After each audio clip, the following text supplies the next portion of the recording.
छत्तीसगढ़ के वो भाई मोर मोलरा सद बताए दे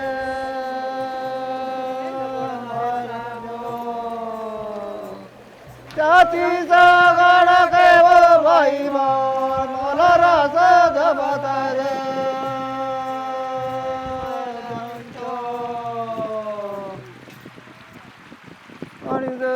सींचता है वो भाई मोर तोर घर के दुआर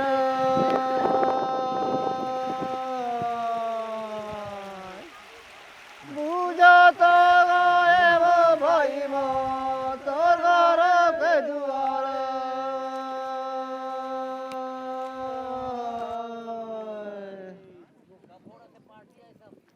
गाली सींचता है वो भाई मोर मैं डरा तारे जार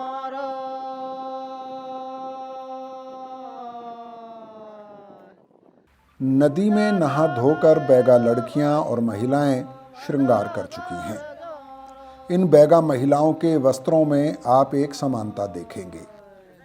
बैगा महिलाएं मूंगी, बिगरा और चदरिया पहनती हैं। ये तीनों मोटे सूती कपड़े से बने होते हैं।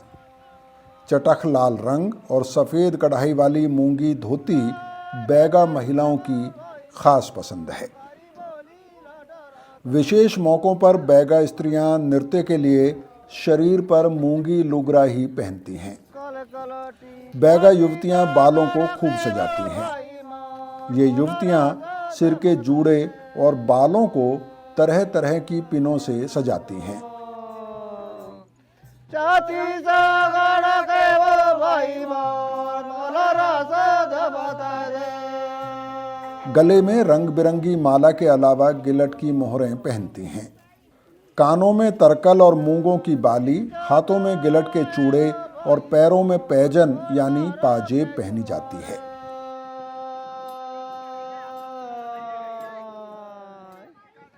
बुझता है वो भाई मोर तोर घर के दुआर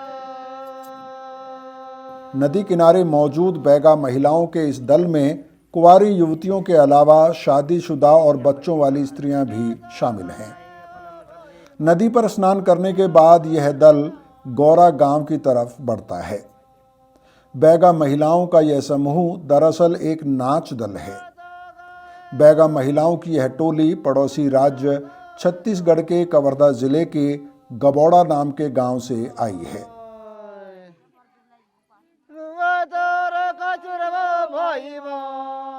दोपहर बाद यह दल गौरा गांव में प्रवेश करता है।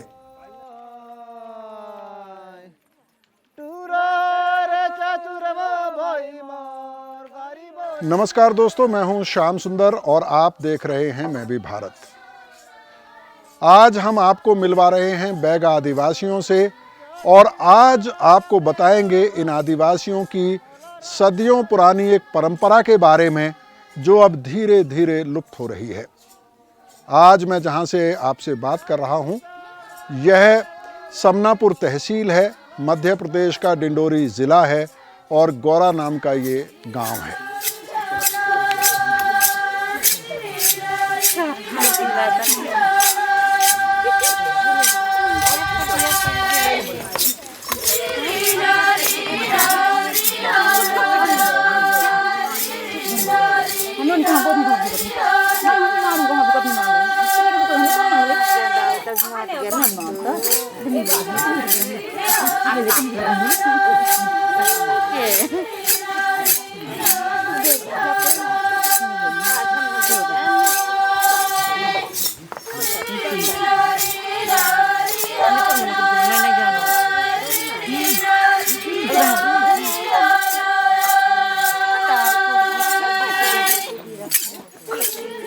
बैगा महिलाओं का यह दल पूरे गांव का मेहमान होता है।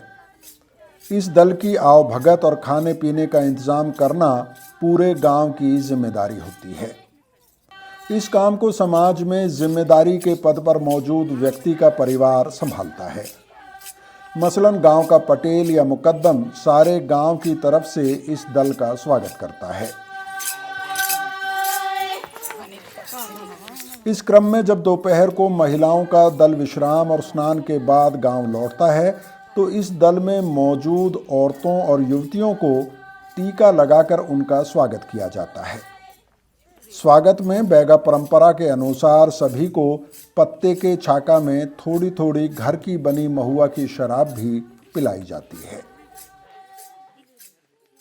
कल रात आए हैं, उसके बाद पड़गोनी हुआ है, तो उसके बाद गांव भर के निकले हैं। तो पड़गोनी होने के बाद फिर टूरी टूरा मिल के नाच रहे हैं। नाच के कर्मा गीत गा के सुबह फिर मुखारी पानी चाह पानी पिया के खाना पीना खिलाते हैं। उसके बाद नदिया में नहाने धोने जाते हैं। उसके बाद फिर अभी यहाँ आए हैं खाना खाए, वहाँ यहाँ ले जाके फिर पड़गोनी हो गया। उसके बाद खाना पीना खा के नाच के फिर भगना है घर।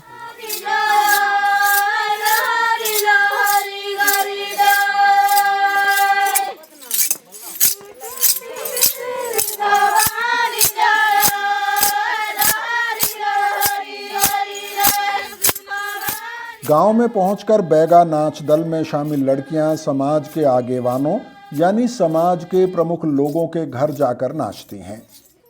वैसे इस नाच दल में लगभग हर उम्र की महिला मौजूद है, जिसमें कुंवारी युवतियां, शादीशुदा बच्चों वाली लड़कियां और कुछ बुजुर्ग हो चली महिलाएं भी हैं। लेकिन घर घर जाकर नाचने में अक्सर कुंवारी युवतियां ही शामिल रहती हैं। ये महिलाएं हाथों से टिमकी बजाते हुए नाचती हैं।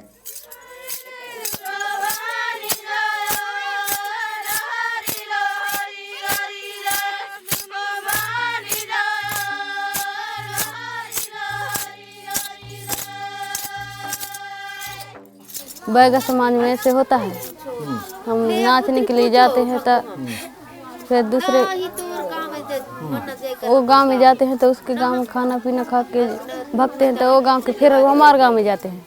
अच्छा, तो वो गांव में जाते हैं तो हम खवाते पियाते हैं। हाँ। और किसके घर जाते हैं आप?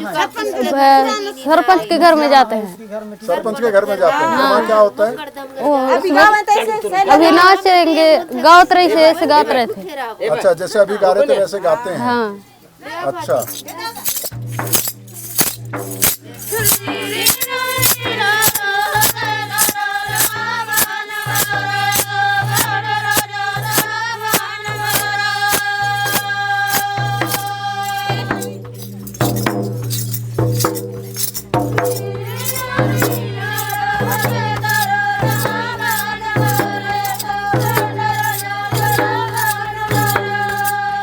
बैगा आदिवासी स्त्रियों के इस नाच दल की खास बात ये होती है कि उसमें उनके गांव का कोई पुरुष शामिल नहीं होता है, बल्कि जिस गांव में वे आती हैं उस गांव के पुरुष इन स्त्रियों के नाच और गीतों में साथ देते हैं। बैगा समुदाय में यह बेहद खूबसूरत और प्रगतिशील परंपरा है। इस परंपरा में अगर किसी गांव का पुरुष नाच दल आता है तो मेजबान गांव की लड़कियां उनका आवभगत करेंगी और नाच में उनका साथ देंगी। वैसे ही अगर गबोड़ा गांव की लड़कियां आई हैं तो गौरा गांव के लड़कों को उनका साथ देना है।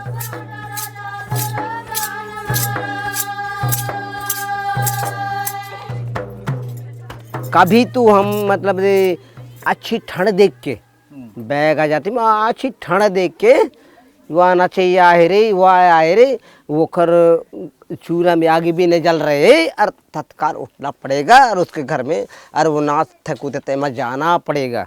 ऐसे अपन परिवार में अपन महीना में अपना संस्कृति के बत ये नियम है। कार्तिक के महीने में आप नाचने जाते हैं? नाचने जा रहे हैं तो सर। ये कौन सा गांव है और जो नाचने आई हैं लड़कियां वो कौन से? तो देखो अभी गौरा में या मतलब गौरा में मतलब कौन सा गाँव है? गभोड़ा कहाँ है? या गभोड़ा से छत्तीसगढ़ से मतलब गौरा गांव में नाचने के लिए आए थे। लड़कियां थे तो लड़का खड़े हो जाता है और लड़का आता तो लड़की खड़े हो जाता है। तो लड़कियां हैं तो लड़का खड़े हो गए। अरे या पीढ़ी पीढ़ी तक हमारे परंपरागत या अपने मतलब या संस्कृति चलती आई।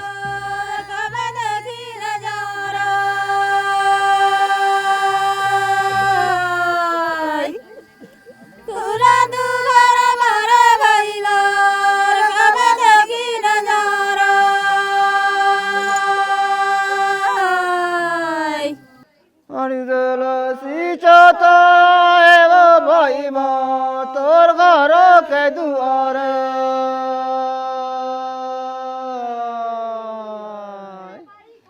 बुझा तो गए वो भाई माँ तोर घर के द्वार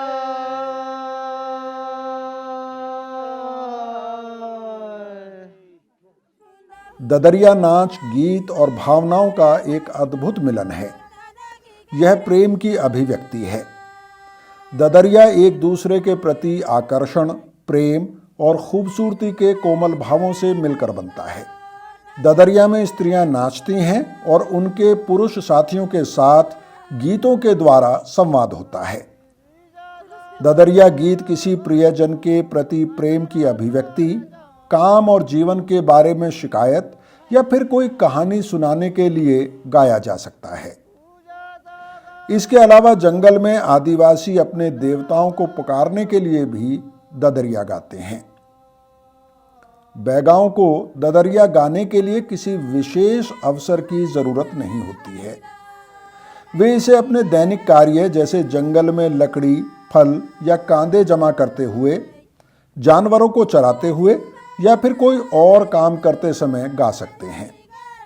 जब बैगा स्त्री या पुरुष के नाच दल एक दूसरे के गांव आते हैं तो ददरिया मुख्यतः प्रेम, आकर्षण और सुंदरता को प्रकट करने का जरिया होता है।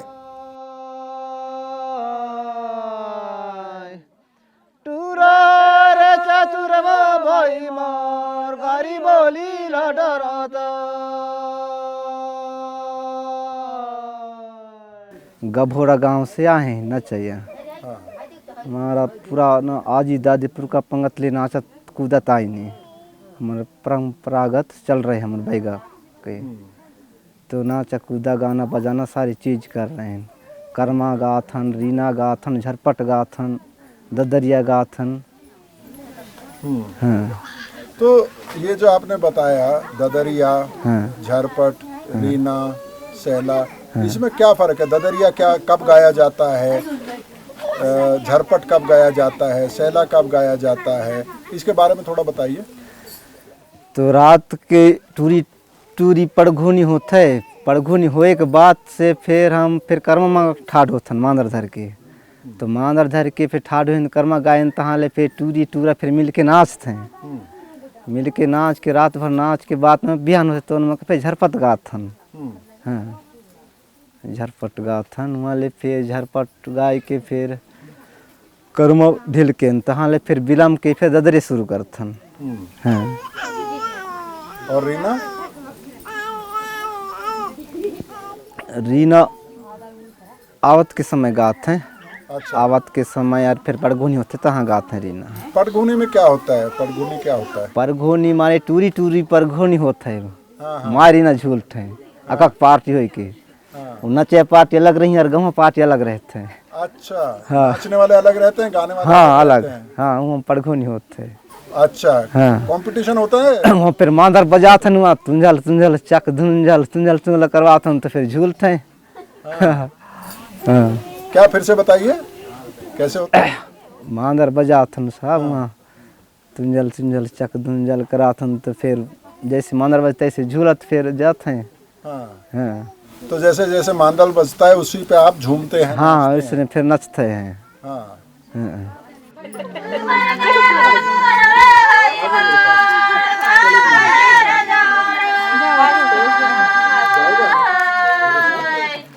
दोपहर बाद टीका लेने के बाद जब नाच गान समाप्त हो जाता है तो नाच दल को भोजन कराया जाता है। भोजन में कोई खास व्यंजन नहीं बनते हैं। आमतौर पर बैगा परिवारों में सामान्य तौर पर खाए जाने वाला भोजन ही मेहमानों को भी परोसा जाता है। भोजन के बाद इस दल की अलग अलग टुकड़ी बन जाती हैं। शाम ढले तक ये अलग अलग टुकड़ी गांव के अलग अलग परिवारों के घर पर जाकर नाचती गाती रहती हैं। बैगा आदिवासियों के इस नाच दल में आई युवतियों के लिए यह अवसर अपने जीवन साथी चुनने का भी होता है।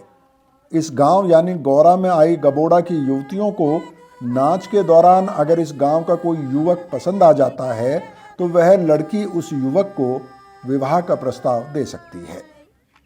युवक अगर राजी होता है तो घर लौटकर लड़की अपने माता पिता को इस बारे में बताती है। उसके बाद लड़के का परिवार विवाह का प्रस्ताव लेकर लड़की के घर पर जाता है। उसी तरह से लड़का भी किसी युवती से प्रेम का इजहार कर सकता है। टूरा कर जैसे मन पड़ गए तब फिर ऐसे मांगे बुझला जात हम ऐसे या को दिशाक धर के धर के जैसे पसंद हो जाते हैं तो कैसे बुलाते हैं तो मांगे ला जाते हैं, नहीं तो फिर लड़की खुद पसंद हो जाती है तो आ भी जाते हैं, अपने आप आ जाती है। हाँ तो इसको कोई बुरा नहीं मानता है। हाँ नहीं माने कैसे। मान लो एक लड़का लड़की आप एक दूसरे को पसंद कर लेते हैं, हाँ। तो लड़की अगर लड़के के घर आ जाती है, अपनी मर्जी से आ जाती है, तो लड़के के माँ बाप उसको रख लेते हैं। हाँ रख लेते हैं। अच्छा, कैसे होता है बताइए। जैसे आ जाते हैं तो लोग फिर रख लेते हैं। हाँ। हाँ तो और मतलब फिर तो शादी हो गई समझो। ओला फिर मुड़वा गाड़ के फिर रह जाते हैं तो ओला फिर किनार देते हैं। हाँ। किनार के बाद में पाछे फिर शादी होते हैं। छाती सागर के वो भाई मोर मोला राजा दबाता दे। बैगा आदिवासियों की सदियों पुरानी ये परंपरा समाज को जोड़े रखती है, समाज के भीतर संवाद कायम रखती है।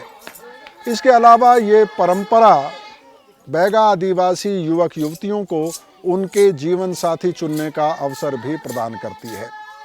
धीरे धीरे ये परंपरा लुप्त हो रही है, लेकिन जिन इलाकों में ये परंपरा अभी भी कायम है वो ओरिजिनल रूप में आपको मिलती है। टीका हुई, उसको क्या बोलते हैं? परगोनी। परगोनी होएगा। अच्छा, और परगोनी के बाद क्या होगा? कर्मा गीत। शाम होते होते गबोड़ा गांव से आया महिलाओं का दल गौरा गांव के बीच के चौक में पहुंच जाता है। अच्छा, वो अलग होते हैं। यहाँ पर दल कुछ देर विश्राम करता है, क्योंकि अभी भी उनके दल की कुछ युवतियां घरों में नाच रही हैं। वो बैगा का नियम है। चौक में आंच जलाकर तापते हुए यह नाच दल गांव के मुखिया और बाकी लोगों का इंतजार करते हैं, क्योंकि मुखिया के द्वारा उनकी परगौनी यानी स्वागत के बाद फिर एक बार नाच का सिलसिला शुरू होगा।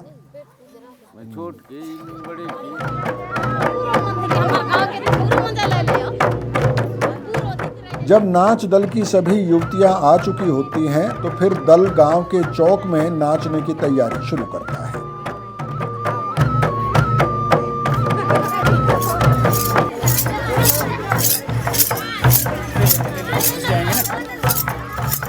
इस नाच में गांव के बुजुर्ग भी शामिल होते हैं, लेकिन बुजुर्गों का काम मांदर बजाने तक ही सीमित रहता है।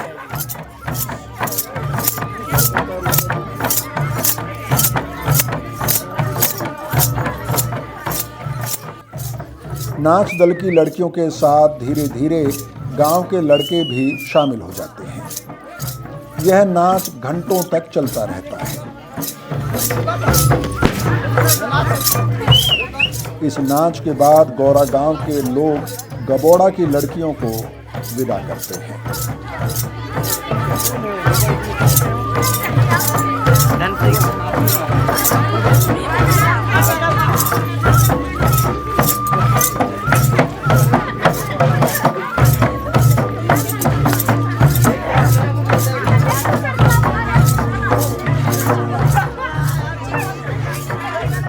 और इस तरह से दूसरे दिन शाम को परगौनी के बाद खिला पिलाकर कर्मा नाच के द्वारा गौरा गांव के लोगों ने गबोड़ा से आई लड़कियों की टोली को विदा किया है।